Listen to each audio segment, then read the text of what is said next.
Welcome into Coach Speak, and I have to admit, this is always fun to do. I think Ira and Corey would agree with that, but we're especially excited for this first clip. I think we're really, it's our guy Gundy already. We're already pumped about that. So right out the gates, I should say, we're pumped. Ben probably had fun putting this together, producing as always. By the way, thanks to Artezia Water. More on them in a bit, but you see it down there at the bottom, arteziawater.com. So without further ado, let's get to Coach Speak. Let's get to Coach Gundy. There's certain guys that I always highlight, and I see results and I see headlines, and I'm like, oh, he's on Coach Speak watch. And as soon as I saw the headline, Mike Gundy blast fans, I said, oh, hell yeah. Here we go. Oh, hell yeah. Let's go. Here he is, guys. Synopsis of all of this is that this place has had tremendous success for 18 and a half years or 19. I can't do the math real good, and so unfortunately in life, most people are weak. And as soon as things start to not go as good as what they thought, they fall apart and they panic. And then they want to point the finger and blame other people. That you see it happen in everyday life. People do it all the time. That's why I refuse to watch the TV and watch the news, because I get tired of people complaining and bitching about this and that versus just doing something about it and trying to figure out a way to make it better. Well, that's what happens in college athletics. And as Jenny said, she's exactly right. It's just on the bigger stage where people can voice their opinion. And in most cases, the people that are negative and voicing their opinion are the same ones that can't pay their own bills. Yeah. They're not taking care of themselves. They're not taking care of their own family. They're not taking care of their own job, but they have an obligation to speak out and complain about others because it makes them feel better. But then in the end, when they go to bed at night, they're the same failure that they were before they said anything negative about anybody else. So, but here, what we try to do, as I mentioned to the team all the time, is that the very most important thing that you can do in life is make sure that you're maximizing your opportunity to be the best person and be as successful as you can at whatever trade it is that you choose to do. Now, sometimes we might fall short, which in most cases, as I mentioned earlier, 50% of the people do on a Saturday. And I tell them, look, that doesn't make you a failure.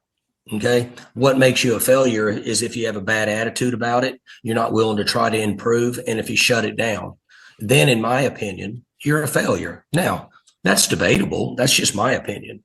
And that's the way that we hold ourselves accountable in this organization.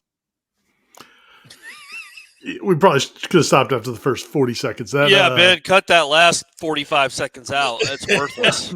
But so this sent Corey out because I hadn't seen or heard this, but it had Corey in a tizzy earlier this week. Yeah, and I never hear any or see any of these comments by the coaches before we do the show. Obviously, I didn't miss this one because it became a national story pretty quickly, but I love the idea of just calling the people that have the audacity to criticize your, what are they, 2-6, 3-6? They criticize your 3-6 football 3-6, team. Yeah. To call them failures when they go to bed at night. Just not because they have the audacity to get mad about your football team. I love it. I wish more coaches would do it. Just start, getting. Let's be real with the fans. If you can't appreciate all 3 wins that Oklahoma State has this year, enjoy your miserable life, loser. But the best part is he's like, all these people, they just want to complain. They don't do anything about it. What can anybody do about it? You want them to come in and help run a practice? I mean, also, what the hell is he talking about? The leap from the kind of person that cares about my program, shows up to the games, buys season tickets, and has the audacity, as Corey pointed out, to criticize said program after making that kind of investment.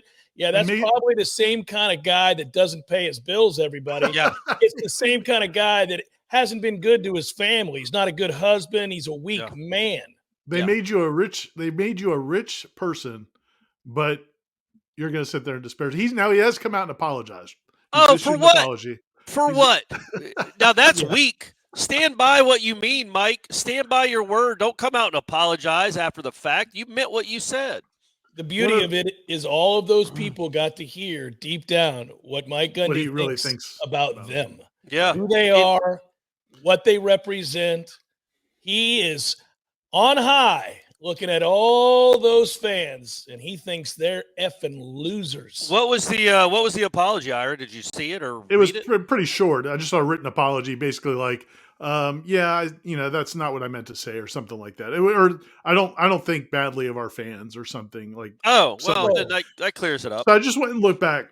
So from 2010, starting in 2010, they had at least 10 wins in 6 of 8 years. Yeah. From 2010 on. Since 2018, since that run, they've had 2 10-win seasons in 8 years. So they had 6 and 8. Now they've had 2 and 8. Most of these years have been 7-win seasons. This year, they're 3 and 6. Then they started top 15 in the country, I think. And he's like, "How could you have the audacity to question what we've done here? We're winners. Singular bad year that we're having. We're winners over here. What the hell are you? Go pay your bills. Then you come talk to me. Try to be a man who gets things done in the world, and then come talk to me about my football program. Go support your wife and kids, and try to pay your mortgage, loser." Yeah, just try to pay bills. Don't get evicted, man. Don't get evicted. It's just like, I get being upset if, like, Saban would always say, Dabo would do it, like, these people don't appreciate the success we've had. All that stuff, which is probably true in their cases, but they never – you don't make that leap from these people don't appreciate what I've done to the program to they're just losers if they complain. It's crazy. It's crazy. It's hard to imagine you survive that, this whole thing. I mean, the team's going in the wrong direction, the program, and then to say that, and then you had another press conference you couldn't do because you headbutted a cow. I mean, I don't know. I feel like there might be something happening. Something's a miss, Ira. And see, that's another thing I wanted to bring up. So that time that he had to do the press conference on Zoom because he had been kicked by a cow or something, or headbutted a cow, whatever it was. This one was on Zoom too. Right. What's going on, man? All of a sudden he can't be bothered to show up and walk around the dais like we like the podium, like we like him to do. Just walk off the stage while he's talking. It might be. It might have been round 2 with the cow, maybe. Yeah, that's true. Yeah, that cow's had a rough season. The losses are mounting. The beers are flowing. Yeah. The late night headbutts with cows. They are at an all-time high. On the regular. Yeah. Ben, what do we got next? Hey, let's go from one 3-6 program to another. Check in on our guy Hugh Freeze after a 17-7 loss to Vanderbilt. After the joy of last week to this point here, I mean, this is something that could be deflating for the team. They've talked about not wanting any more silver linings, and this is the point in the season. How do you evaluate this team, and where do you all kind of go from here as you look to find that consistency?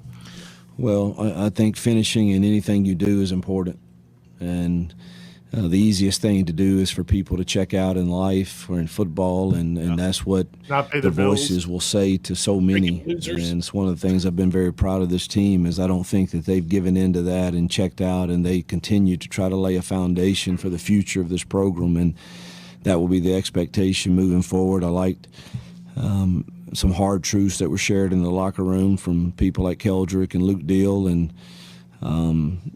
but the expectation will be that we finish, whatever that looks like, and that we that's something they'll look back on in years and be glad that they did. That brings you peace and purpose. And anytime you check out, I don't think that's something that brings you much fruit of any kind that's good. So the headline for this press conference: Hugh Freeze vows that Auburn's going to finish the season. Yeah. They are going to play these final games because they're going to lock it in too, Ira. They're not just half-ass, willy-nilly their way through life. What do you got? He said something like he actually said the words hard truths. Like, I like some of the hard truths that were shared in the locker room. What do you think the hard truths that you share in a locker room when you lose to Vanderbilt 17-7 are? At home. Like, are they – it's got to be a defensive guy. Just screaming at the quarterbacks, just because they have a good defense, a very good defense.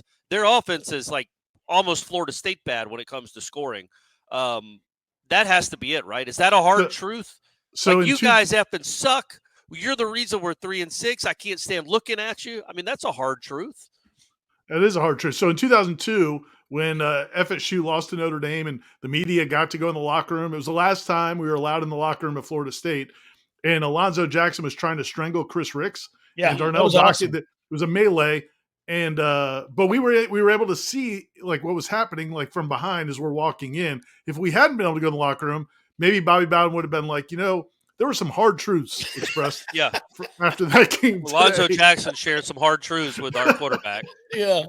I think that is yes, a great representation, Ira, of what hard truths look like when Coach addresses it. It's a guy getting punched, another guy getting thrown into a locker. Right. It's I'm done with your sorry ass. Yeah. Hard truth is what that is. Ben, what do we got? Hey, last time we heard from Syracuse head coach Fran Brown, he was apologizing to everyone that's ever been affiliated with Syracuse University.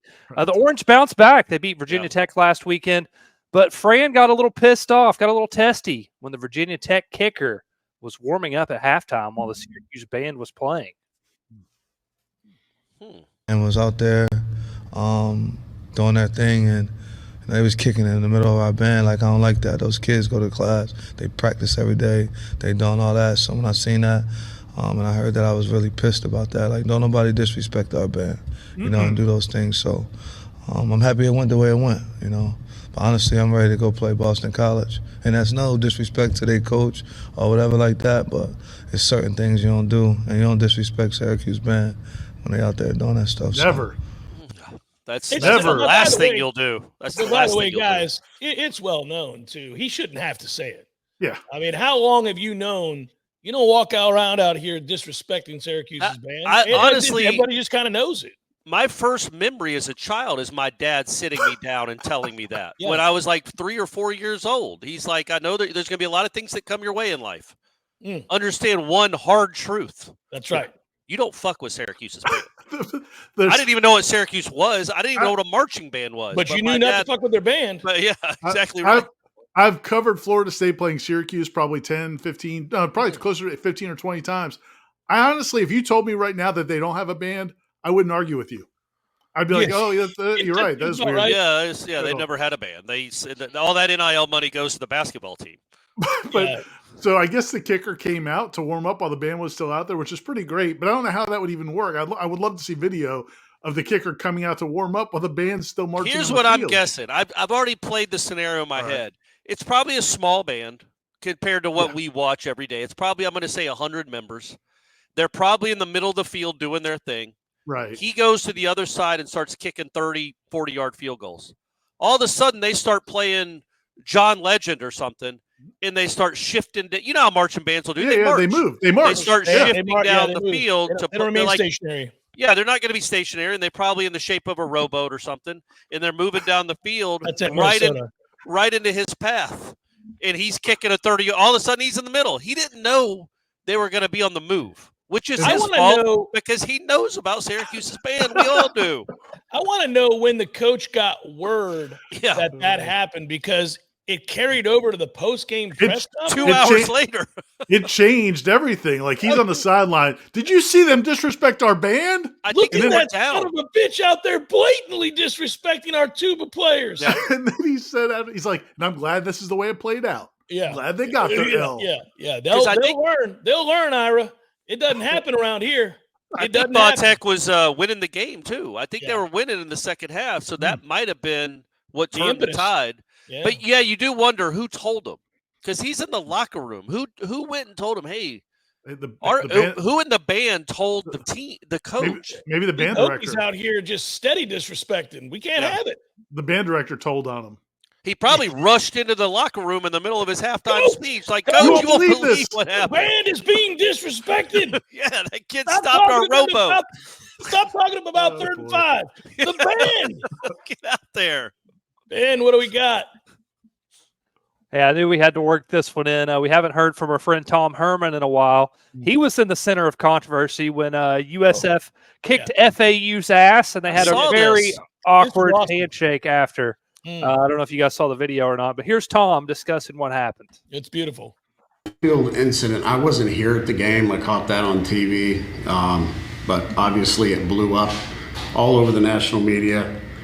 The lack of a handshake or a forced handshake that was a little aggressive with Coach Golesh. Do you have any, now that you're a few days removed from that, do you have any thoughts on what exactly took place there? Well, I appreciate you giving me a brief opportunity to to clarify, because I'd heard kind of the same, like I was mad about something or You were. some 2-point conversion. I was worried about the next offensive drive. I thought that's just what the math of their 2-point chart said. So they kicked our butts, and especially in the second half, like we did to them, and like I have in all my years as a head coach, I jogged in the middle of the field and actually got the words "good game" out of my mouth, and was about to compliment him, especially on the second half, and he slapped my hand down. And the way I was raised, when you slap another man's hand down, you stick around and talk about it.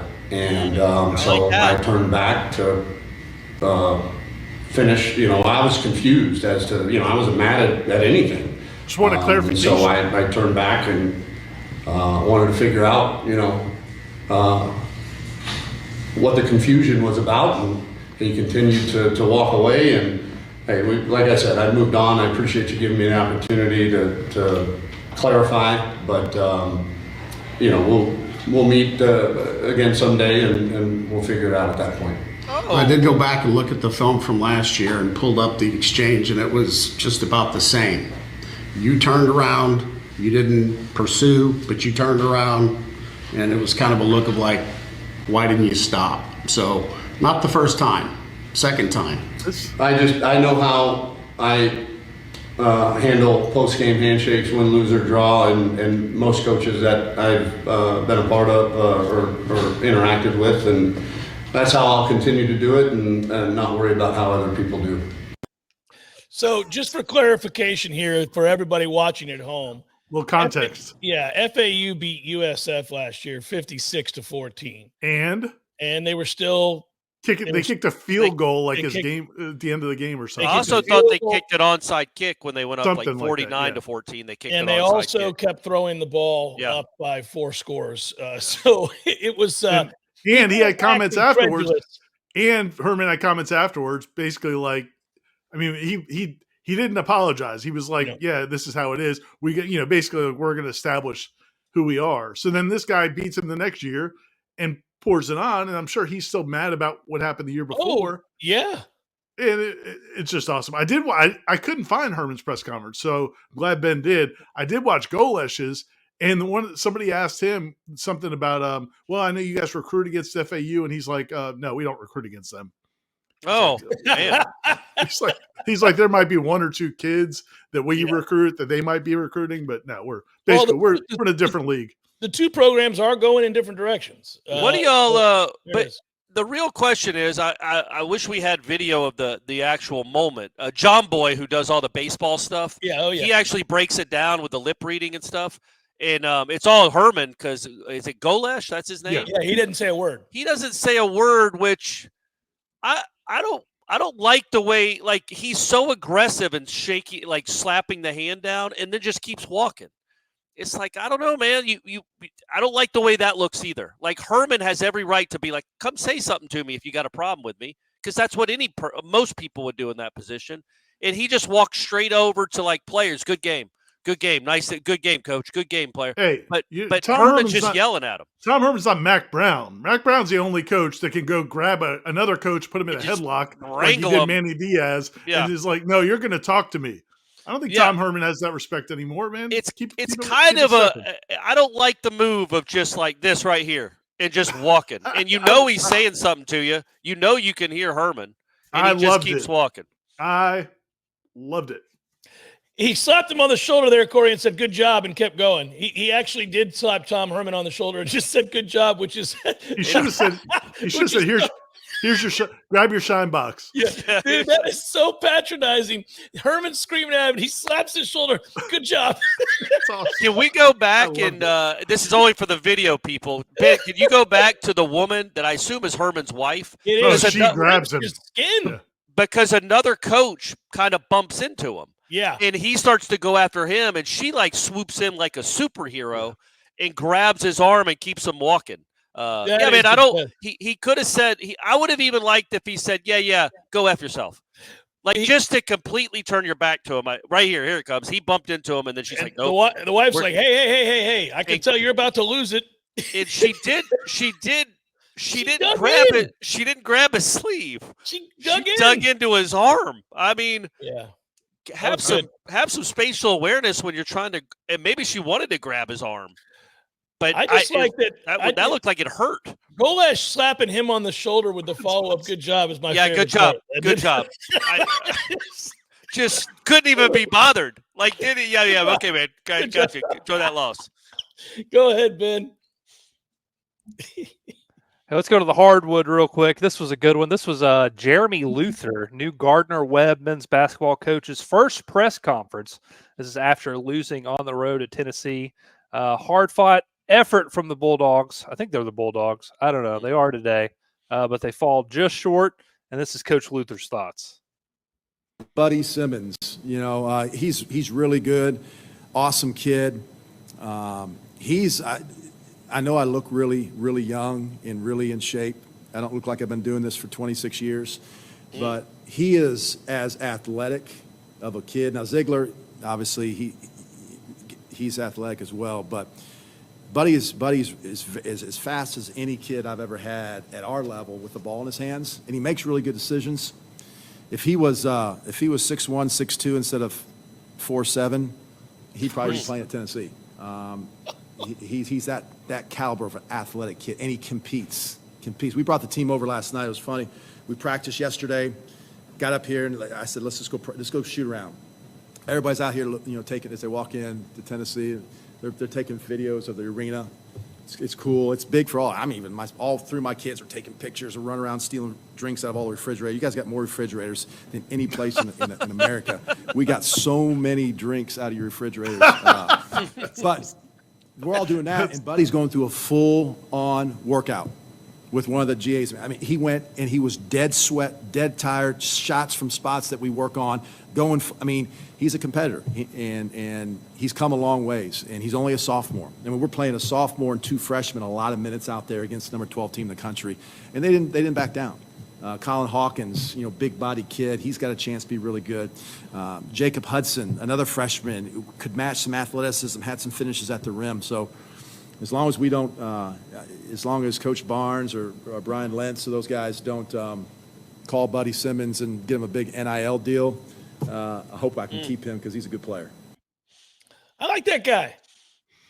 He's funny. Yeah. At least I like that particular exchange anyhow. I like that he fessed up to the fact that they raided their Coke We took machines. so many drinks out of your refrigerator. It is funny. Those you guys have seen the Civic Center. You walk through a back alley. Yeah. There's just random refrigerators with things in them Everywhere. I know. Every room has a refrigerator with food I've and often drinks in wondered it. that too. I'm glad he addressed it. I've thought that too. Every time I walk in the bowels of the Civic Center, I'm like, there's another one. There's another one. And you're tempted to just go get it.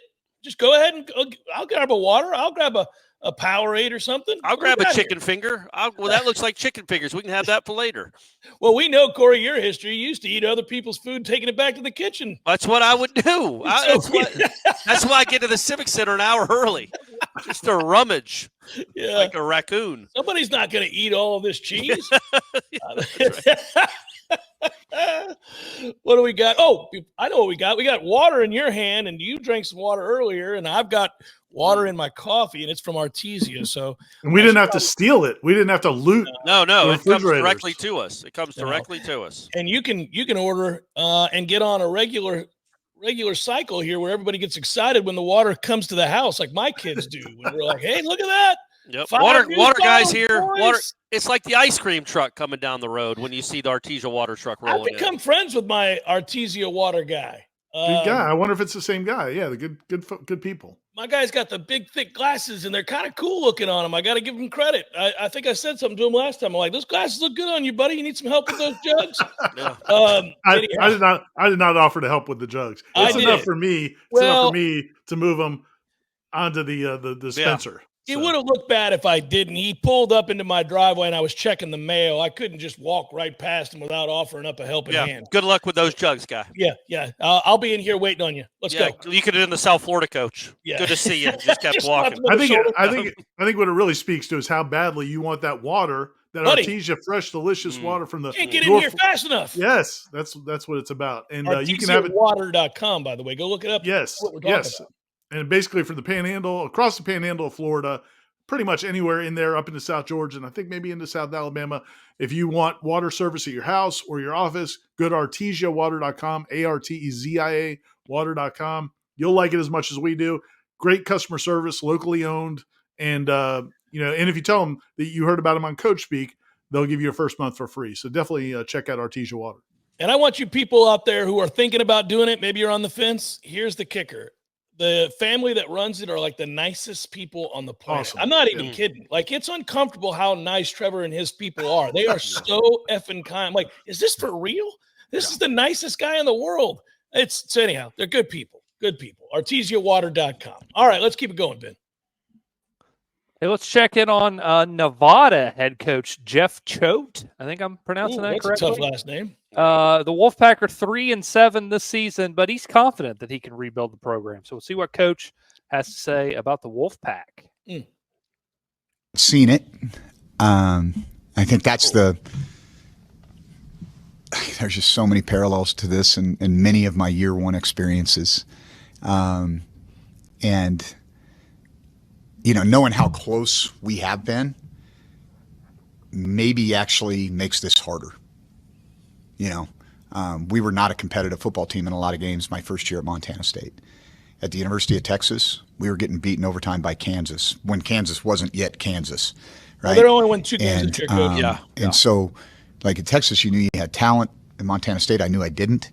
And here it's kind of in between a little bit, where we've got some good players and we've got some guys that can do what we're asking them to do, but we don't have that gel together yet, right? And I think now going through this season, seeing what those warts and scars are, I have a high degree of confidence that I know exactly what we need to do starting on January 21st when these guys get back from winter break. I mean, I know it. And I know that's going to lead to the incremental progress that we want to see so that when we get in these tight games a year from now, we have the discipline and the fortitude to be able to have that breakthrough. And I know this, if I don't have confidence and belief in it, why the heck would anybody else? And so that's part of my role as a leader is to be consistent in my belief. And I'm a big believer in the Stockdale paradox, and so, no matter what, man, you can't, whatever your circumstances are, you can't get too high, too low. You got to just understand, hey, if I put my head down and do the things that I know are going to lead to success, I can't tell you when, but I can tell you it's going to happen.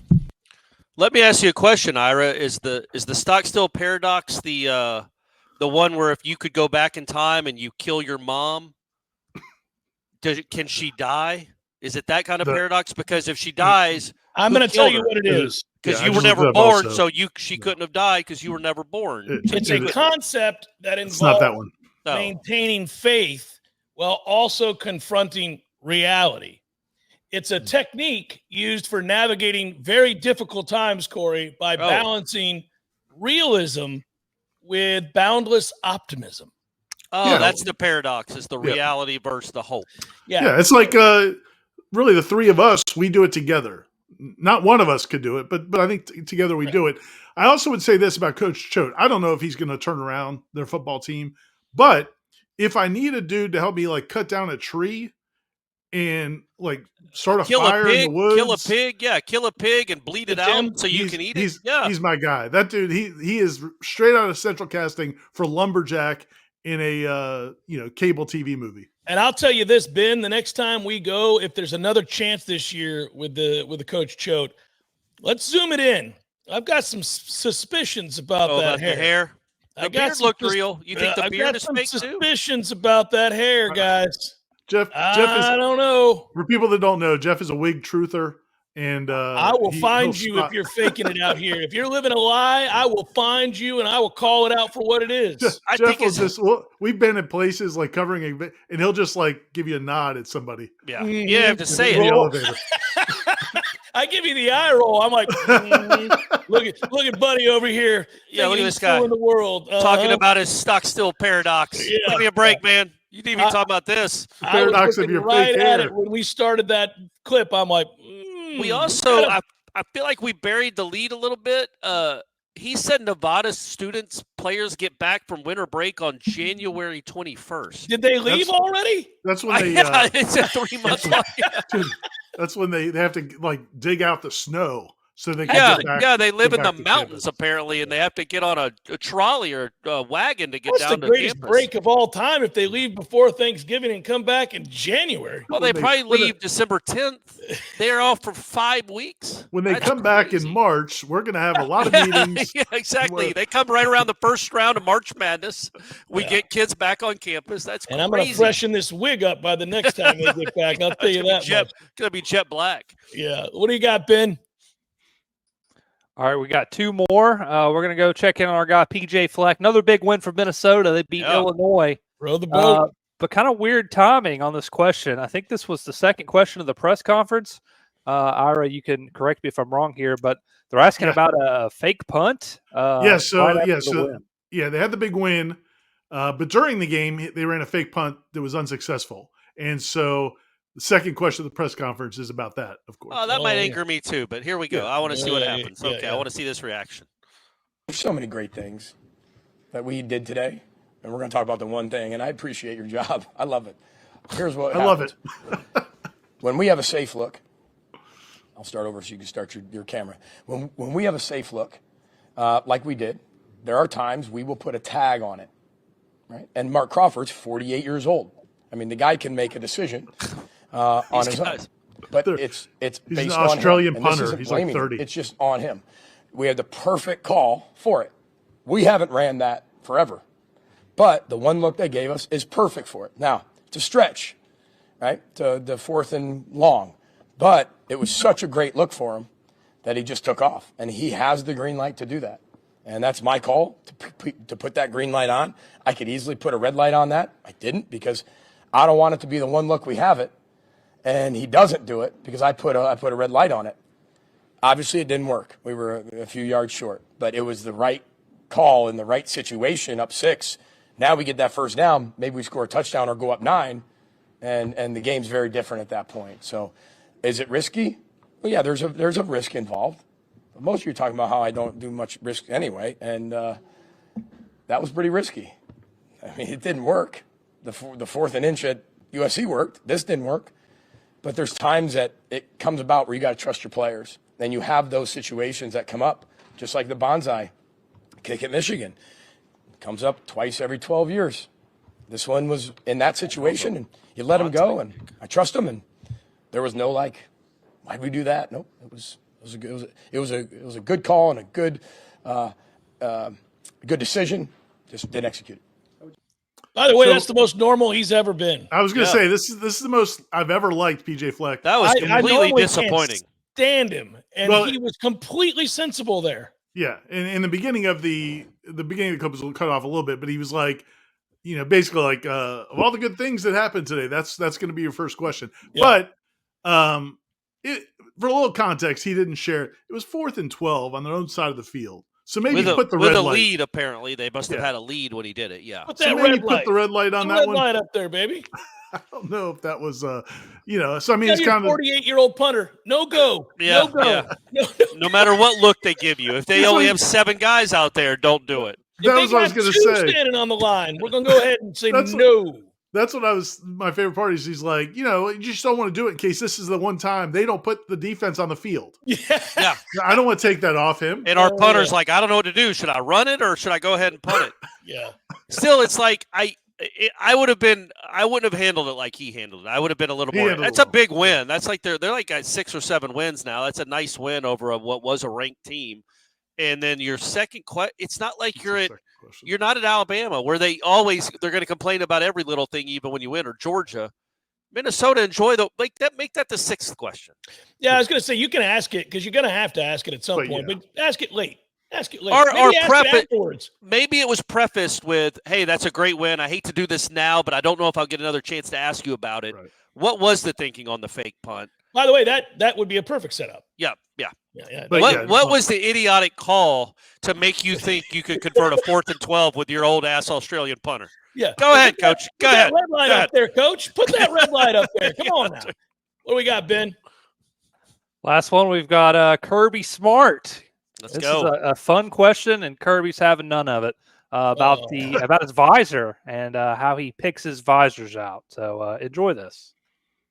Coach, I hope you can kind of have fun with this because it is such a big week football-wise. But a fan was asking about, and I thought it was a good question. You're a visor guy, and you're pretty rough on visors, especially during the games. I'm sure you are in practice too.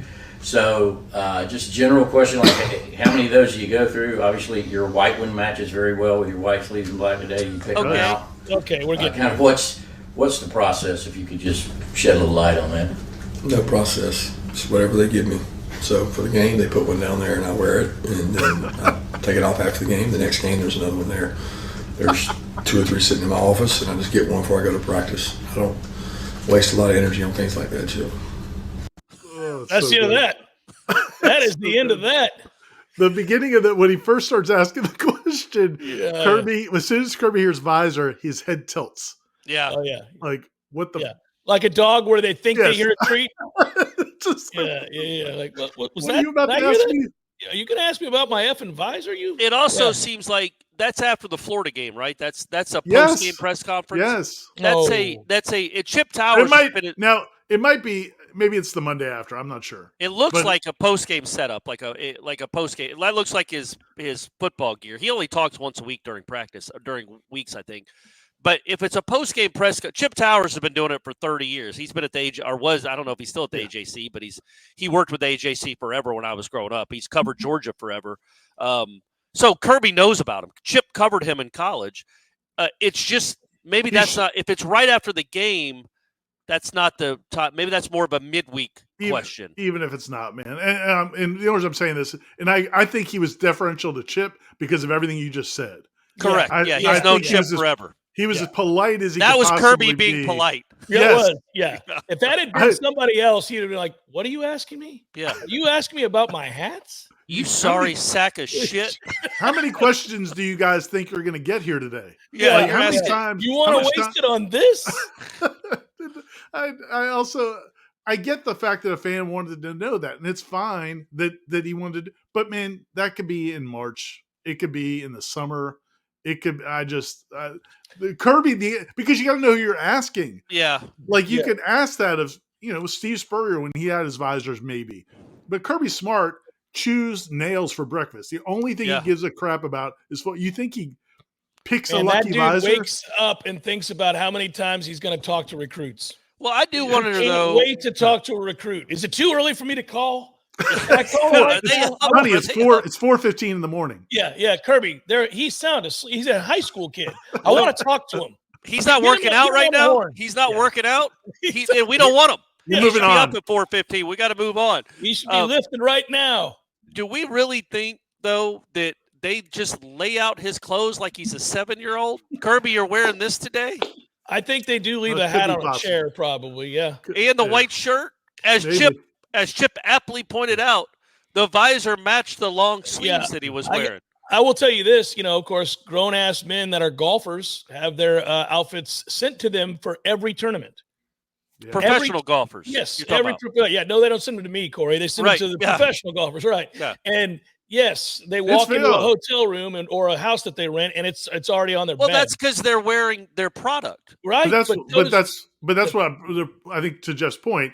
Probably the Nike rep tells the equipment guy. Okay. Needs to wear. I see what you're saying. Gotcha. What I'm saying. Yes. Yeah. Okay.